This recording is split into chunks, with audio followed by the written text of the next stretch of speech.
Olá, meus queridos alunos aqui do projeto Oráculo dos Concursos, professor Nilmar de Aquino, para, neste vídeo, nós comentarmos questões de processo civil da banca IBFC, voltado especificamente a esse nosso estudo, essa nossa análise para o concurso do Tribunal de Justiça do Estado de Pernambuco. Vale dizer que eu estou elaborando nesse bloco de questões do projeto Oráculo dos Concursos, questões compatíveis com todos os cargos, tá? Analista, oficial de justiça e técnico judiciário da área judiciária. Então vamos lá, vamos para a nossa primeira questão. Vem comigo, um tema muito importante aqui, pessoal, da IBFC, é sobre competência, tá? Então, diz aí a primeira questão que sobre a competência do órgão julgador, assinale a alternativa correta. Item A. As partes podem celebrar negócio jurídico processual dispondo sobre a competência funcional, modificando-a. Assertiva errada. Importa, pessoal, você lembrar o seguinte, presta atenção nisso. A competência, ela se subdivide em absoluta e relativa. A competência absoluta, ela não pode ser modificada, nem em razão da conexão e da continência, e muito menos por vontade das partes. 3 são os critérios de competência absoluta. Os critérios em razão da pessoa, em razão da matéria e o critério funcional de competência. Então, o critério funcional de competência é critério de competência absoluta, imodificável por vontade das partes, tá? A competência que pode ser modificada por vontade das partes através de um foro de eleição é a competência relativa. Então, os critérios de competência relativa são modificáveis por vontade das partes. É dizer, o critério em razão do território, competência territorial, e a competência em razão do valor da causa, tá? Mas vamos voltar aqui. A assertiva erra porque ela trata da competência funcional, que é imodificável por vontade das partes. Vem comigo, vamos para a assertiva B de bola. A cláusula de eleição de foro, por ser resultado da autonomia privada das partes, não pode ser reputada ineficaz pelo juiz. Assertiva também errada. Pessoal, cuidado aqui. Através da cláusula de foro de eleição, as partes podem modificar os critérios, obviamente, de competência relativa. Um deles é a competência territorial. Todavia, observe você que esse acordo feito pelas partes vincula, obviamente, o magistrado, desde que esse acordo seja um acordo legítimo. Todavia, preste atenção, porque a abusividade dessa cláusula de foro de eleição pode ser conhecida de ofício pelo juiz antes da citação do réu. Tá? Então, antes da citação do réu, o juiz pode reconhecer de ofício a abusividade da cláusula do foro de eleição, tornando-a ineficaz. Não pode depois de citado o réu, porque aí, depois de citado o réu, ele tem que alegar em preliminar de contestação, sob pena de preclusão, tá? Então, vem comigo, vamos para o item C de casa. O juízo arbitral é o competente para dar cumprimento à sentença arbitral, assertiva errada. Veja, pessoal, note, o árbitro, ele não tem poderes executivos. O árbitro, ele somente possui poderes cognitivos. Então, uma vez proferida a sentença arbitral, ela deve ser cumprida no Poder Judiciário, através de um procedimento chamado de cumprimento de sentença.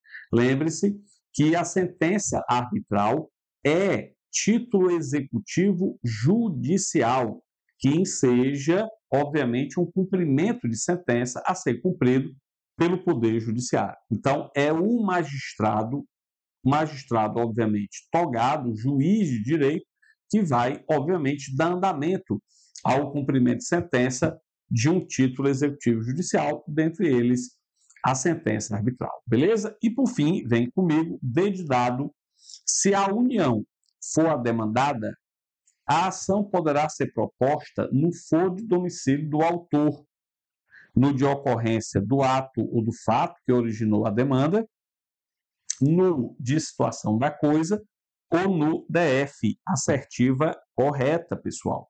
Esta é uma regra inovadora do CPC de 2015. Antigamente não existia essa regra. No CPC revogado, no CPC de 63, vigia que a regra geral, ou seja, se você demandasse a União, tinha que demandá-la no seu domicílio, no domicílio da ré. A União sendo ré, o domicílio é, obviamente, o Distrito Federal. Você tinha que demandar a União no Distrito Federal, independentemente onde o autor tivesse domicílio. Agora não. Agora, para facilitar, obviamente, o ajuizamento da ação e o respeito, obviamente, ao direito de ação exercido pelo autor, facilitou-se esse ajuizamento da demanda através da previsão de foros concorrentes, tá? Então, você, autor, é que pode escolher. Você pode escolher demandar a União no seu próprio domicílio, tá? Ou no local do ato do fato, ou no local de localização do bem, né? No foro da situação do bem, ou no domicílio da ré, no caso, no domicílio da União, que é o Distrito Federal. Beleza? Então, a assertiva está correta. Vamos para a segunda questão. Vem aqui comigo, por favor. Então, pessoal, primeira questão, D de dado é a nossa resposta. Passando aqui para a segunda questão, nós temos que a Marcela, com 17 anos, move ação de alimentos contra seu genitor, o Daniel. Marcela é assistida por sua mãe, a Joana, e terá Fábio como advogado.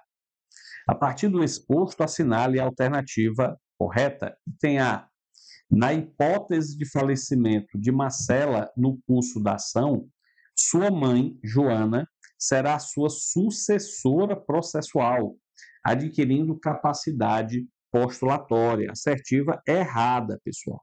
Principalmente ou exclusivamente pela essa parte aqui final. Veja, presta atenção aqui.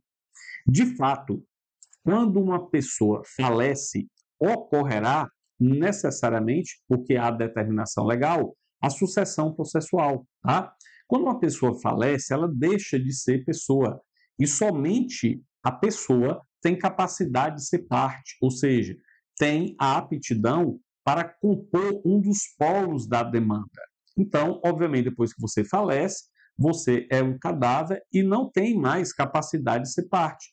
Então, você tem que sair da demanda, da relação processual. E os sucessores ingressarão em seu lugar, ou o espólio ou seus sucessores. Por isso que, se Marcela falecer, sua mãe, sendo uma de suas herdeiras, uma de suas sucessoras, obviamente, poderá ingressar no feito em seu lugar, havendo sucessão processual. Só que a sucessão processual não confere, evidentemente, capacidade postulatória a ninguém. Capacidade postulatória é um atributo que é inerente ao advogado ou advogada devidamente registrado na OAB, né?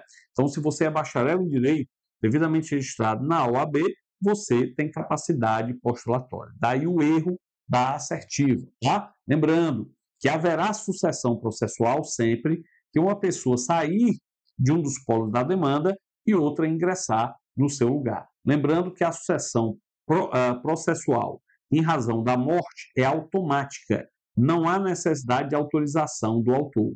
Mas a sucessão processual em razão da venda, da alienação do bem litigioso, necessita da autorização do autor para ocorrer, beleza? Vem comigo, vamos para a próxima assertiva.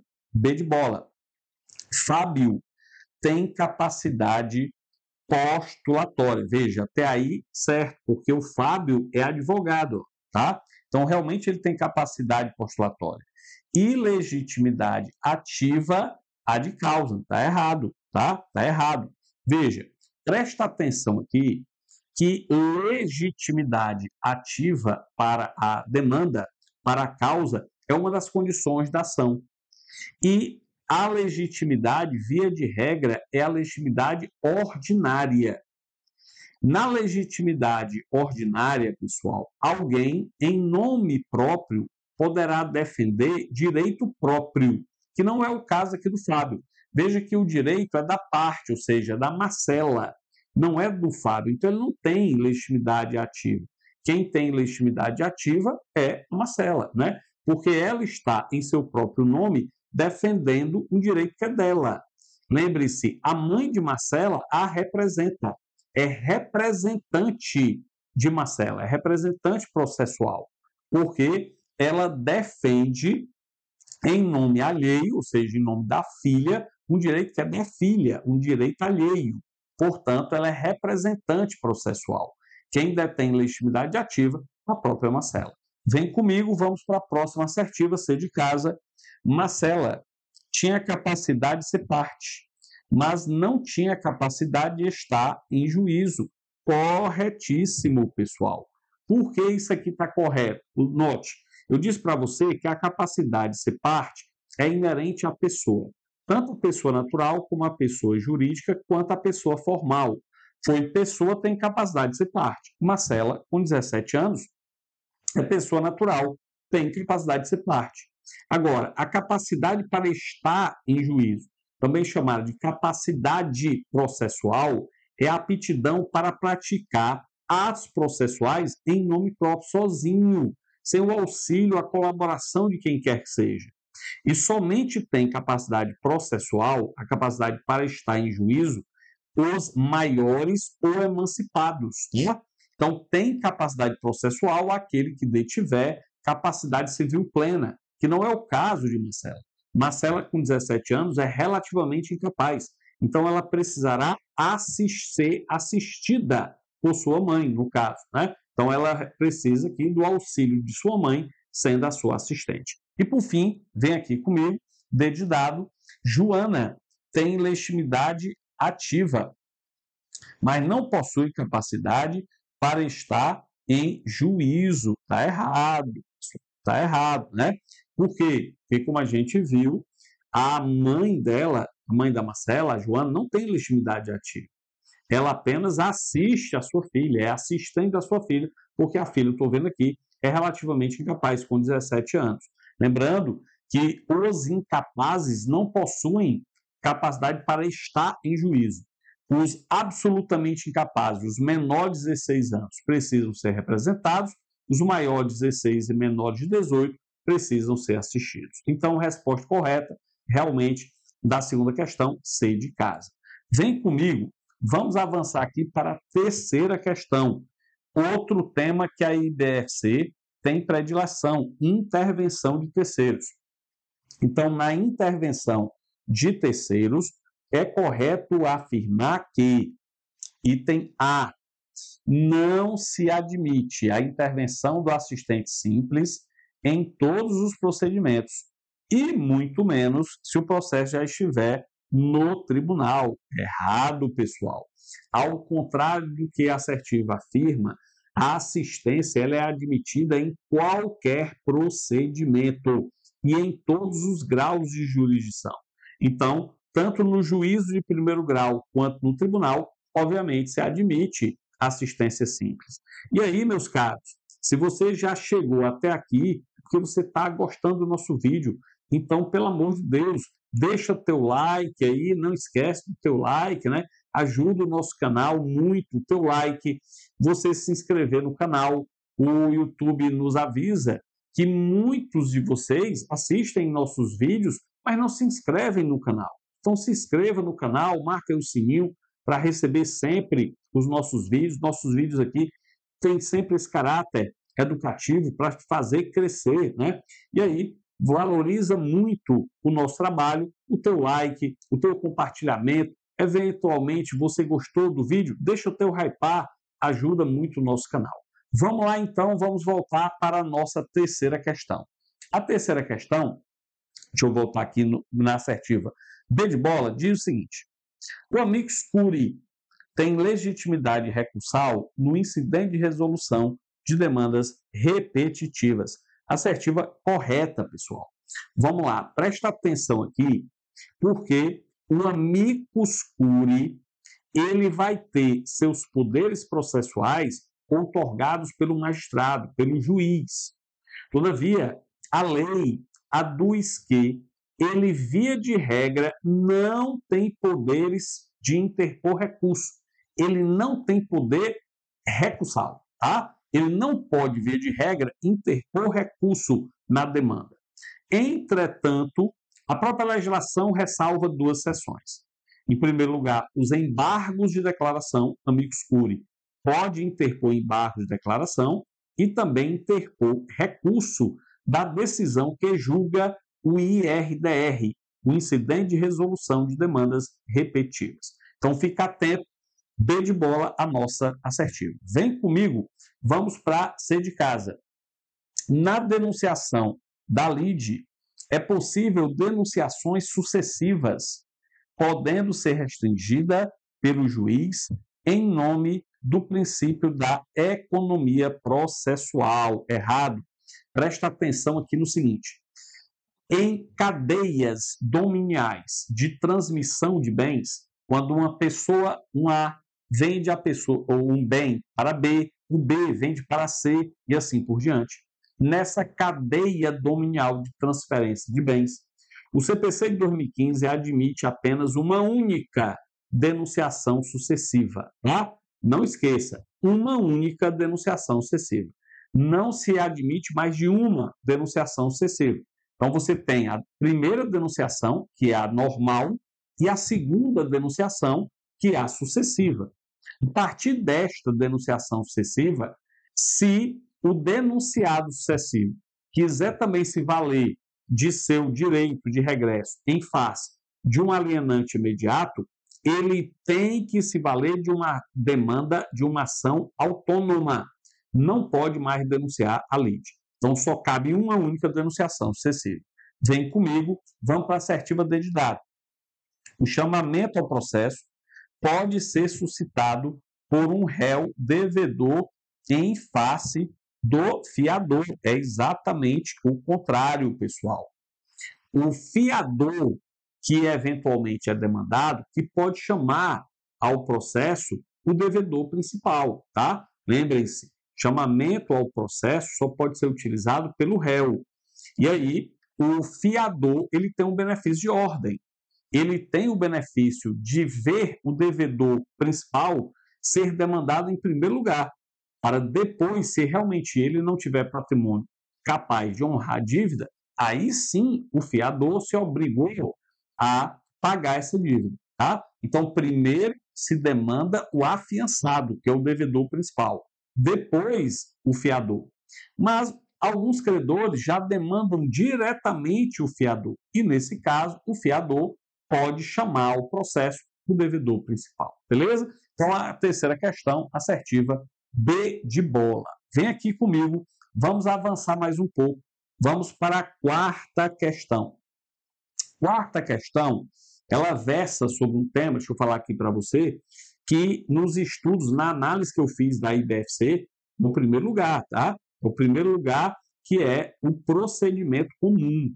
Se você tem dúvida, eu tenho um vídeo aqui no canal que trata sobre esses assuntos, beleza? Eu vou deixar no final do vídeo essa descrição, muito importante você assistir, porque eu detalhei as matérias mais importantes para a IBFC, que é a organizadora do concurso do TJ de Pernambuco, para as matérias que eu leciono: processo civil, direito civil, processo penal e constitucional. E a galera gostou tanto que pediu para eu fazer também penal e administrativo, que daqui a pouco sai também no nosso canal. Então você não pode perder, beleza? Assista esse vídeo para ter essa noção e seguir essa ordem quando você for estudar. Então esse aqui é o primeiro tema em processo civil pela IBFC, é o procedimento comum. Então vamos lá, vem comigo. Quarta questão. Sobre a petição inicial, assinale a alternativa correta.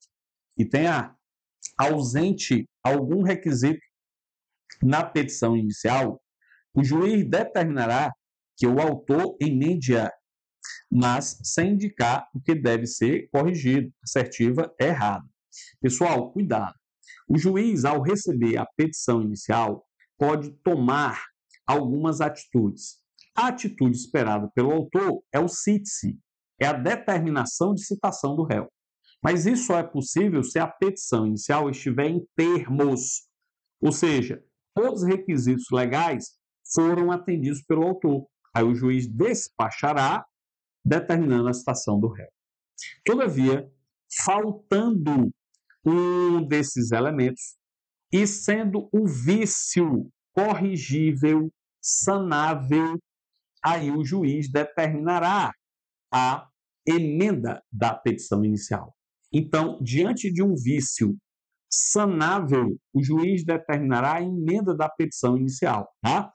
Esta emenda da petição inicial deve conter a indicação do ponto a ser corrigido, do vício que o juiz verificou, obviamente, para não causar prejuízo à parte autora. Beleza? Então, tem que constar expressamente qual foi o ponto que ele verificou que contém um vício e que deve ser corrigido.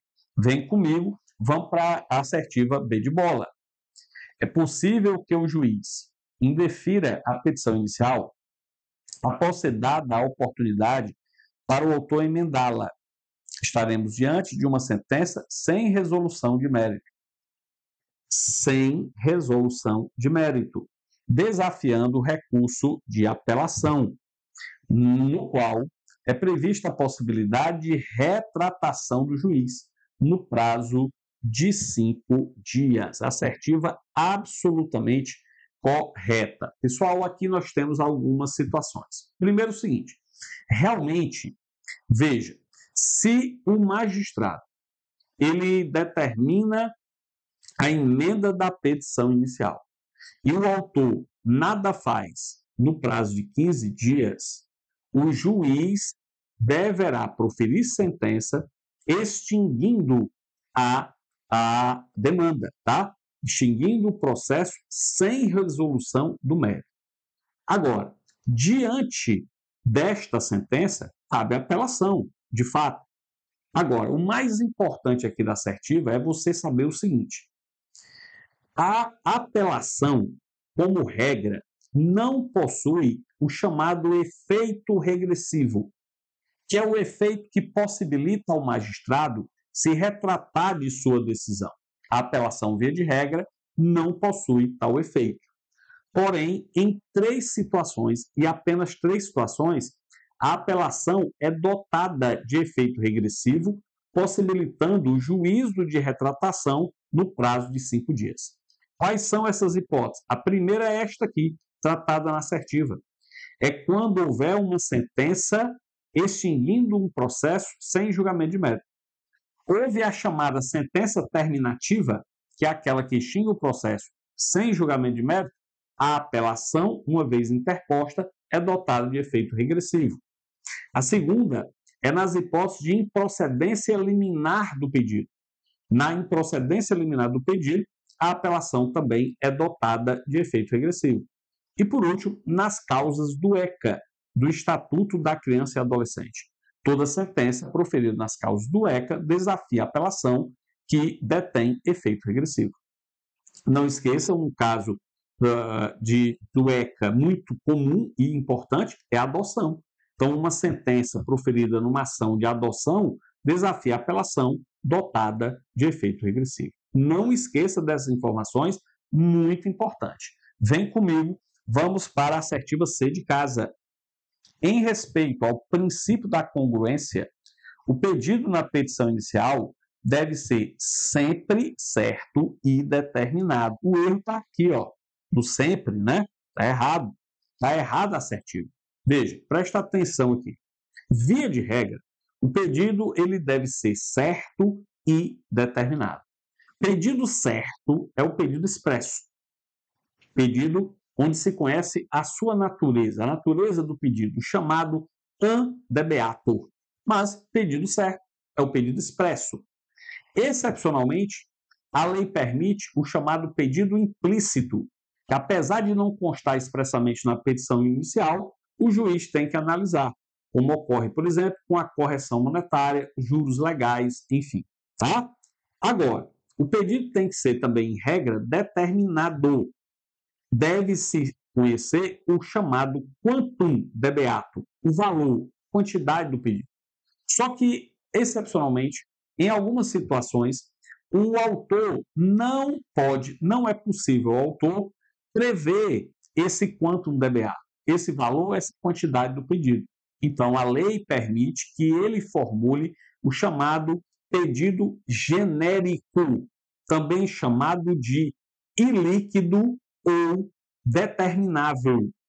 Diante de um pedido genérico, o juiz proferirá uma sentença que precisará passar por uma fase de liquidação para ser executada, né? Então, cuidado, que é possível, excepcionalmente, o chamado pedido genérico ou ilíquido. Daí o erro da assertiva.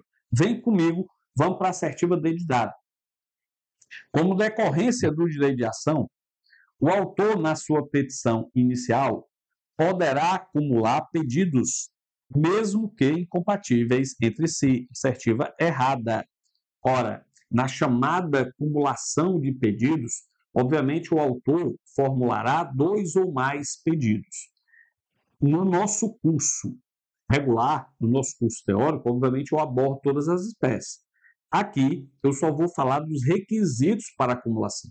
Cuidado!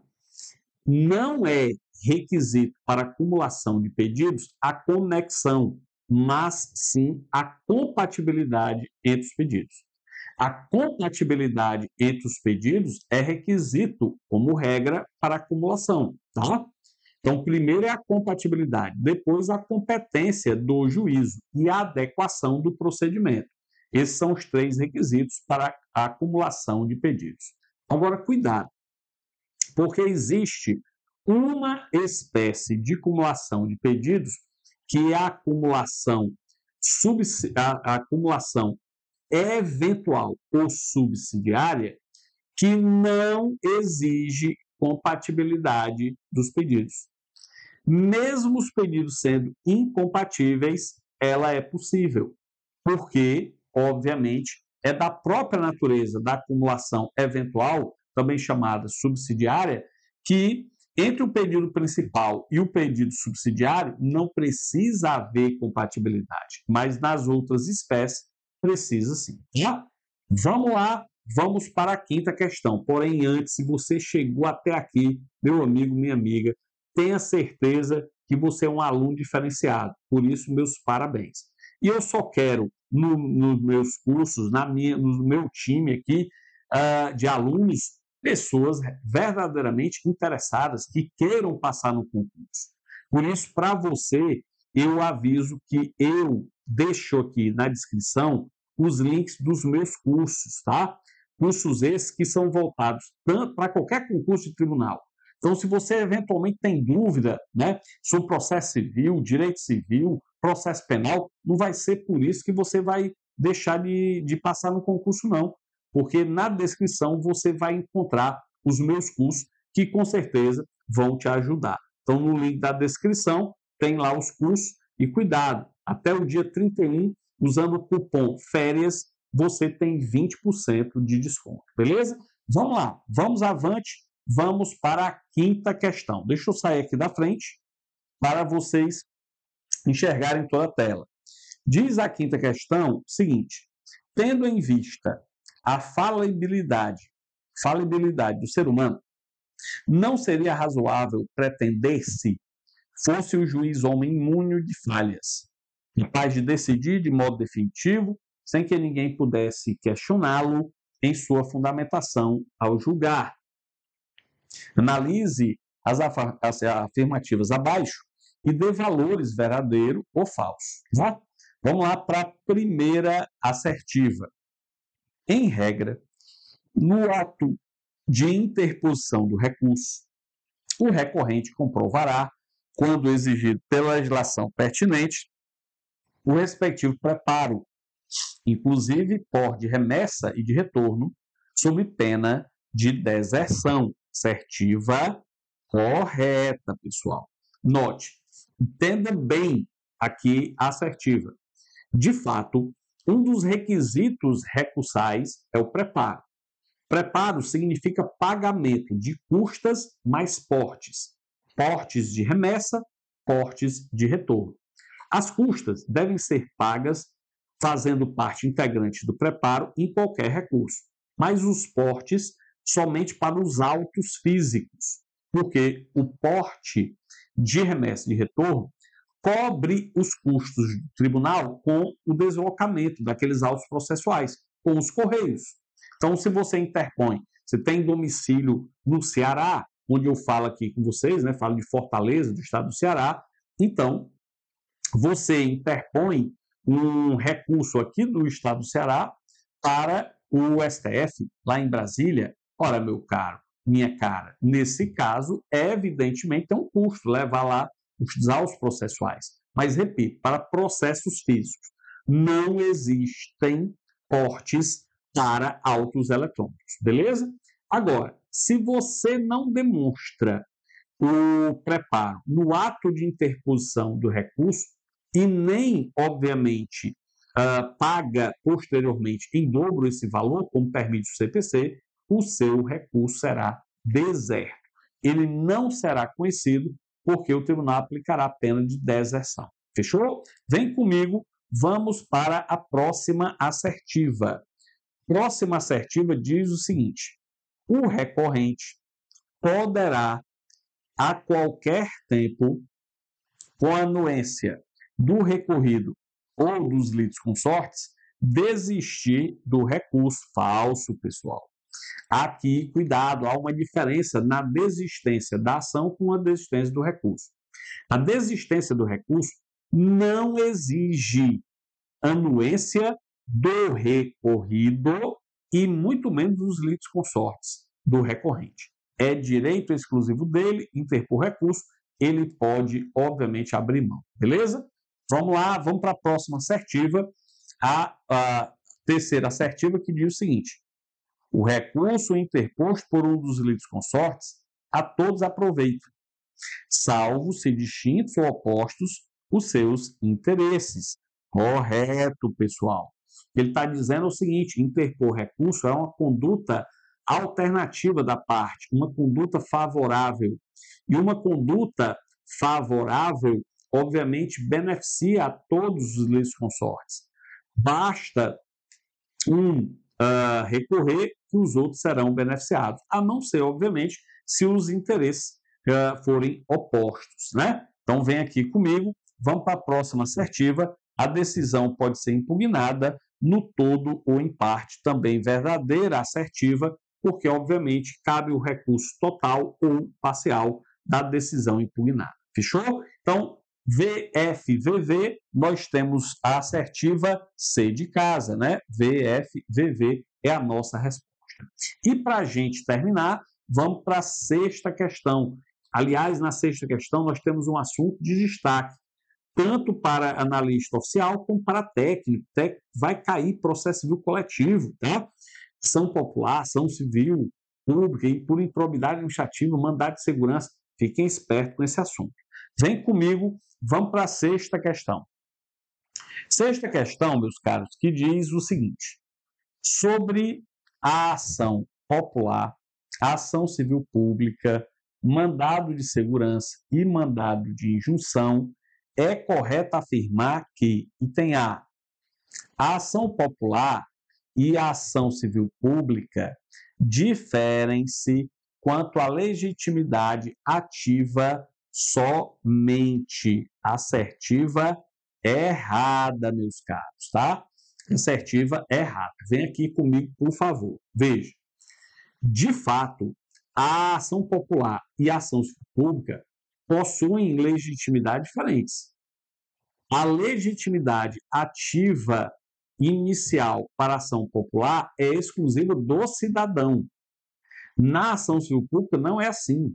Pode ajuizar a ação civil pública o Ministério Público, a Defensoria Pública, a União, os estados, municípios, Distrito Federal. Você está vendo associações, né? como a gente estuda lá no processo civil coletivo, você está vendo que o leque é muito mais abrangente. Porém, a diferença não gira só em torno da legitimidade, gira em torno do objeto da demanda, tá? Gira em torno também do rito procedimental e dos efeitos da sentença. Então, tem muito mais diferença do que só essa que a assertiva pregou. Vem comigo, vamos para a assertiva B de bola. Recebida a petição inicial do mandado de injunção, veja, também cai mandado de injunção, o impetrado será notificado sobre o conteúdo da inicial, devendo prestar informações no prazo de 30 dias. Já está errado a assertiva. O prazo para prestar informações é de 10 dias, pessoal. Não é um prazo de 30 dias, tá? É um prazo de 10 dias. Agora, cuidado ainda que não existe essa previsão de pena de multa na nossa legislação. Então, a assertiva B de bola é errada. C de casa.